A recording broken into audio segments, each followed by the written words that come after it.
everyone! In this tutorial, I will show you my approach to making hair cards in Blender using the new hair system with geometry nodes and the add-on hair tool. Here you can see the final result of the hair we will be creating. So let's get started! The first step is to gather references for the hairstyle we want to recreate. In this case, I'm using an image from a character I created in Dragon's Dogma 2, where you can see the spiky hairstyle, similar to the characters from Akira Toriyama in Dragon Ball. Once we have a clear idea of the hairstyle we want to recreate, I enter in edit mode and select the faces from the head to create a sculpt mesh. We will use it as a source to populate our hair with the new system. Next step is to make sure our sculpt mesh has UVs. That's one of the requirements for the new hair system to work. Now we are ready to start. I select the sculpt mesh and press Shift A. Then from the menu, Curve, and then Empty Hair. That creates a new hair system attached to our sculpt mesh. Having the hair system selected, I enter in sculpt mode. I make sure I enable symmetry mode by pressing on the X-axis, and then I select the Add Hair tool. I'll be using the hair as guides, so I make sure the count is 1 and I start to add the hair on the scalp. Those are probably too long, so I will undo them and adjust the length of the hair strands. I'm adding more points so the hair has more resolution, which is useful especially for longer hair. Then I start adding guides in a way that there is not too much of a gap between strands and they are equally distributed. I change the hair length according to the location, for example, shorter hair for the sides of the head. When I'm happy with the location and distribution of the guides, I select the comb tool and start combing the hair following the reference. In this stage, I'm looking for volume and flow. This is the first pass. We will be adding more detail and personality later.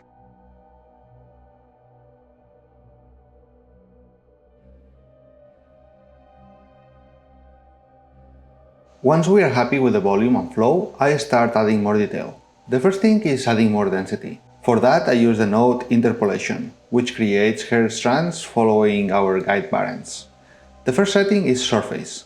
We need to select our scalp and then adjust the density to add more hair. I want to mask where the interpolated hair grows, so for that I first draw the hairline with the annotation tool. This way I have a reference for when I do the weight painting, which will be used as a mask. Then I enter in weight paint mode and create a vertex group called density. That's used for the mask. And now I'm ready to paint.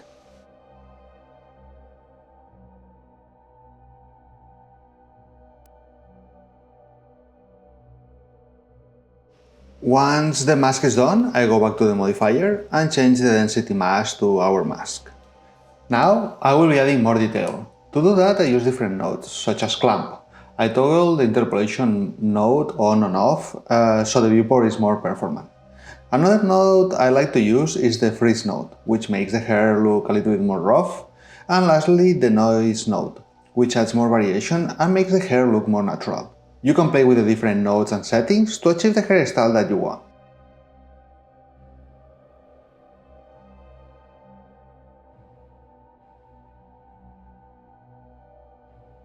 Here, I went back to the sculpt mode to adjust some of the volume and flow using the select and comb tool. Once I'm happy with the hairstyle, I open the settings for the hair tool add-on.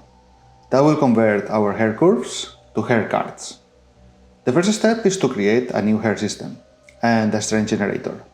Then disable the interpolation node. That's important because otherwise we won't be able to use the UV tools from the hair tool. And I use the UV tools from hair tool to usually map our hair and add the texture variation. Next step is to click on remove parents, so all the hair now is controlled by the hair tool. Adjust the width of the hair cards.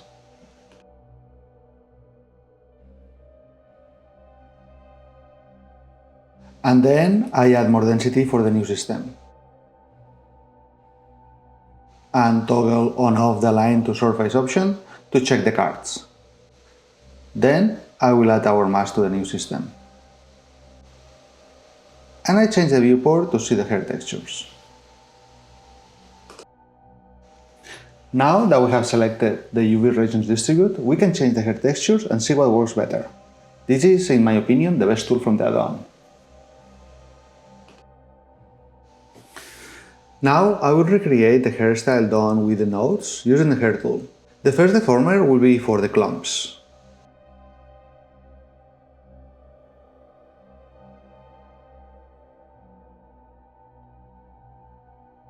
And then I will add the radius set deformer to make the hair thicker in the roots and thinner at the tips.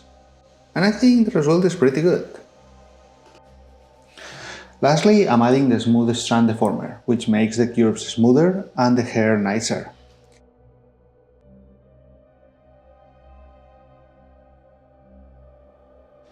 Once I have my system ready, I create a new system following the exact previous steps to add more detail in the hairline.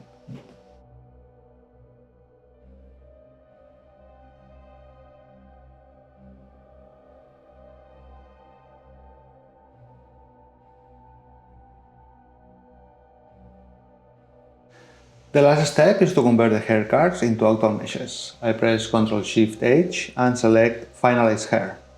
Now we can use our hair anywhere else, for example in Unreal Engine. I know that wasn't a step-by-step or beginner tutorial, but I hope it gives you an overview of the workflow that you can adjust for your needs. Please let me know if you have any questions and if you would like a slow step-by-step tutorial in the comments. As always, thanks so much for watching and see you soon. Bye bye!